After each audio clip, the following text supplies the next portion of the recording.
ನಮಸ್ಕಾರ. ರಿವ್ಯೂ ಚಾನಲ್ಗೆ ಸ್ವಾಗತ. ನಾನು ಸೌಖ್ಯ ಗಾಂವ್ಕರ್. ಹೇಳಿದ್ದನ್ನ ಮಾಡೇ ಬಿಟ್ರಲ್ಲ ಮೋದಿ. ಮತ್ತೊಂದು ಮಹಾ ಶಪಥ ಮೊಳಗಿಸಿದ್ದಾರೆ ನಮೋ.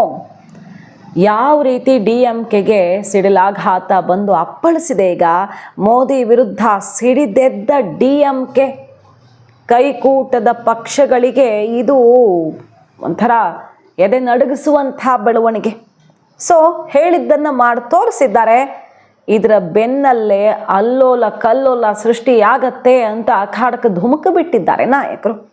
ಡೀಟೇಲ್ಸ್ ಇಡ್ತಾ ಹೋಗ್ತೀವಿ. ಭಾರತದ ಇತಿಹಾಸದಲ್ಲಿ ಒಂದು ಬಹುದೊಡ್ಡ ಬೆಳವಣಿಗೆನೇ ಇದು.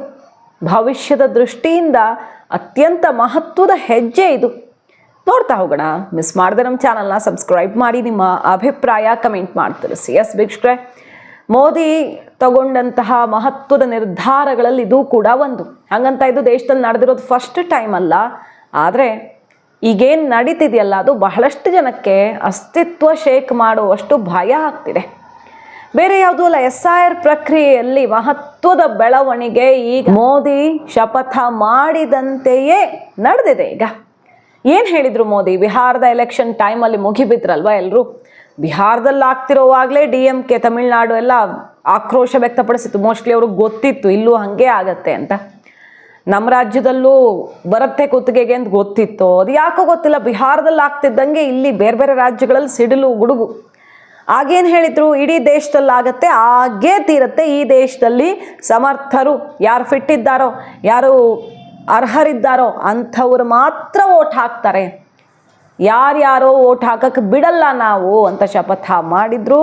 ಮತ್ತು ಕರೆಕ್ಟಾಗಿ ಕಳ್ಳಾಟ, ಓಟ್ ಚೋರಿ ಅಂತ ಹೋರಾಟ ನಡೀತಿದೆ. ಆದರೆ ಈ ಮತದ ಪಟ್ಟಿಯಲ್ಲಿ ಇರುವಂಥ ಅಕ್ರಮದಿಂದಾನೇ ಓಟ್ ಚೋರಿಗೆ ದಾರಿ ಆಗ್ತಿರೋದಲ್ವ. ಅದು ಯಾವ ಪಕ್ಷನಾದರೂ ಮಾಡಲಿ, ಒಂದೊಂದು ರಾಜ್ಯದಲ್ಲೂ ಒಂದೊಂದು ಕಳ್ಳಾಟ ನಡೀಬಹುದು.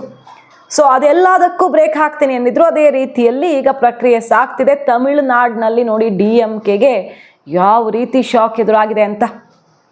97 ಲಕ್ಷ ಮತದಾರರ ಹೆಸರು ಡಿಲೀಟ್ ಆಗಿದೆ. ಅಂದರೆ ಹೆಚ್ಚು ಕಡಿಮೆ 1 ಕೋಟಿ. ಬಿಹಾರದ್ದೇ ಅಷ್ಟು ಆಕ್ರೋಶಕ್ಕೆ ಕಾರಣ ಆಗಿತ್ತು. ಆದರೆ ತಮಿಳುನಾಡಿನಲ್ಲಿ ಈಗ 97 ಲಕ್ಷ ಹೆಸರನ್ನು ಚುನಾವಣಾ ಆಯೋಗ ಕೈಬಿಟ್ಟಿದೆ. ಮತದಾರರ ಪಟ್ಟಿ ವಿಶೇಷ ತೀವ್ರ ಪರಿಷ್ಕರಣೆ SIR ಕೈಗೆತ್ತಿಕೊಂಡಿರುವಂಥ ಚುನಾವಣಾ ಆಯೋಗ ತಮಿಳುನಾಡಿನಲ್ಲಿ ಈಗ ಏನು ಡ್ರಾಫ್ಟನ್ನು ರಿಲೀಸ್ ಮಾಡಿದೆ. ಅದರಲ್ಲಿ 97 ಲಕ್ಷ ಹೆಸರುಗಳು, ಚೆನ್ನೈ ಒಂದರಲ್ಲೇ 14 ಲಕ್ಷ ಹೆಸರುಗಳನ್ನು ಕೈಬಿಟ್ಟಿದೆ. ರೀಸನ್ಸ್ ಏನು? ಒಂದು, ಸಾವು, ಮತದಾರರ ಸಾವು, ಶಾಶ್ವತ ವಲಸೆ, ಹಲವು ಕಡೆ ನೋಂದಣಿ ಅಂದರೆ ಡುಪ್ಲಿಕೇಟು, ಬೇರೆ ಬೇರೆ ಕಡೆಗಳಲ್ಲಿ ಒಂದೇ ಹೆಸರಿರೋದು, ಇದೆಲ್ಲ ಕಾರಣಗಳಿಗೆ ಕೈ ಬಿಡಲಾಗಿದೆ. ಹತ್ತಿರ 1 ಕೋಟಿ. ರಾಜ್ಯ ಮುಖ್ಯ ಚುನಾವಣಾಧಿಕಾರಿ ಅರ್ಚನಾ ಪಟ್ನಾಯಕ್ ಅವರು ಕರಡು ಮತದಾರರ ಪಟ್ಟಿ ಕುರಿತು ಶುಕ್ರವಾರ ಮಾಹಿತಿ ಹಂಚಿಕೊಂಡಿದ್ದಾರೆ. ಪಟ್ಟಿಯಿಂದ ಹೆಸರು ಡಿಲೀಟ್ ಆದ ಅಧಿಕೃತ ಮತದಾರರಿಗೆ ಆಕ್ಷೇಪ ಸಲ್ಲಿಸೋದಕ್ಕೆ, ಅಂದರೆ ಇಲ್ಲ ನಮ್ಮ ಹೆಸರನ್ನು ತಪ್ಪಾಗಿ ಡಿಲೀಟ್ ಮಾಡಲಾಗಿದೆ, ನಾವಿಲ್ಲಿ ಇದ್ದೀವಿ ಅಂತ ಪ್ರೂವ್ ಮಾಡೋದಾದರೆ ಜನವರಿ 18, 2026 ತನಕ ಅವ್ರಿಗೆ ಅವಕಾಶ ಇದೆ. ಲಿಸ್ಟ್ ನೋಡಿಕೊಂಡು ತಮಗೆ ಅನ್ಯಾಯ ಆಗಿದೆ ಅಂತ ಅವರು ಡಾಕ್ಯುಮೆಂಟ್ಸ್ ತಗೊಂಡು ಹೋದರೆ ನ್ಯಾಯವನ್ನು ಪಡೆದುಕೊಳ್ಳಬಹುದು. ಬಹಳ ಪಾರದರ್ಶಕವಾಗಿ ಈ ಪ್ರಕ್ರಿಯೆ ಮಾಡ್ತಿರೋದು. ಹಾಗಾಗಿ ಈಗ DMKಗೆ ಆಕ್ರೋಶ ಯಾವ ರೀತಿ ಅಂದರೆ, ಆರಂಭದಲ್ಲೇ ಹೇಳಿದ್ರು ಅವರು, ಈಗಂತೂ ಚೆನ್ನೈನಲ್ಲಾಗಿರೋ ಬೆಳವಣಿಗೆ ನೋಡಿ ಇನ್ನೂ ಆಘಾತ ಅವ್ರಿಗೆ. ರಾಜಧಾನಿ ಚೆನ್ನೈನಲ್ಲಿ 14 ಲಕ್ಷ ಮತದಾರರ ಹೆಸರು ಕೈಬಿಟ್ಟಿದ್ದಾರೆ. ನಗರದ ಒಟ್ಟು ಮತದಾರರ ಸಂಖ್ಯೆ 40 ಲಕ್ಷ ಇದ್ದಿದ್ದು, ಚೆನ್ನೈನಲ್ಲಿ 40 ಲಕ್ಷ ಇದ್ದಿದ್ದು 25 ಲಕ್ಷಕ್ಕೆ ಕುಸಿದಿದೆ. ಕಾಂಚೀಪುರಂ ಜಿಲ್ಲೆಯಲ್ಲಿ 2.74 ಲಕ್ಷ ವೋಟರ್ಸ್ ಡಿಲೀಟು.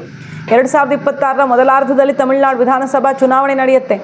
ಮತದಾನದ ಹೊಸ್ತಿಲಲ್ಲಿ ಇಂಥದ್ದೊಂದು ಪರಿಷ್ಕರಣೆ DMK ಈಗ ಕಂಗಾಲಾಗೋ ರೀತಿ ಆಗಿದೆ. BJP ಸರ್ಕಾರದ ವಿರುದ್ಧ ಈಗ ಮುಗಿಬಿದ್ದಿರೋದು. ಕೋರ್ಟಲ್ಲೂ ಹೋರಾಟ ಮಾಡ್ತಿದ್ದಾರೆ.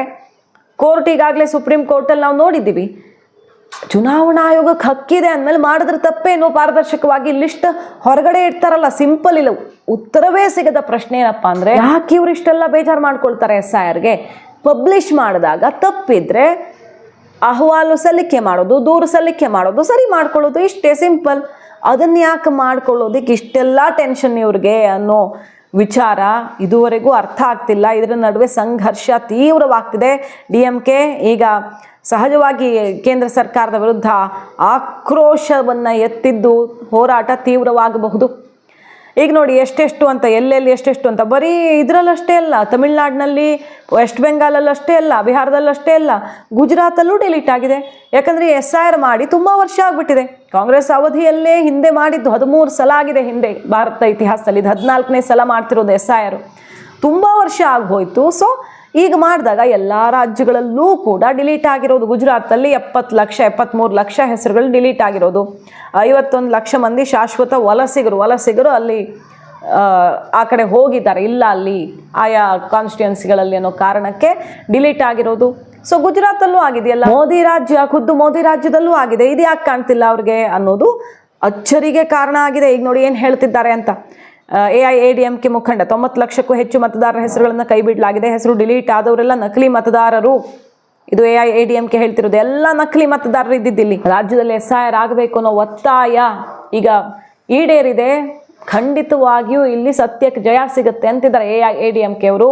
90 ಲಕ್ಷನೂ ನಕಲಿ ಮತದಾರರು ಇದ್ರು ಅಂತ. ನಂಬರ್ 1 ಈ ಅಕ್ರಮ ವಲಸಿಗರು, ಅವರೆಲ್ಲ ಕಂಟಕವಾಗ್ತಾರೆ ದೇಶಕ್ಕೆ. ಎರಡನೇದೇನು, ಈ ರೀತಿ ಅಕ್ರಮವಾಗಿ ಸತ್ತವ್ರ ಹೆಸರು, ವಲಸೆ ಹೋದವ್ರ ಹೆಸರು ಅಲ್ಲೇ ಉಳ್ಕೊಂಡ್ರೆ ಏನಾಗುತ್ತೆ, ಅದು ಚುನಾವಣಾ ಅಕ್ರಮಕ್ಕೆ ದಾರಿ ಮಾಡಿಕೊಡುತ್ತೆ.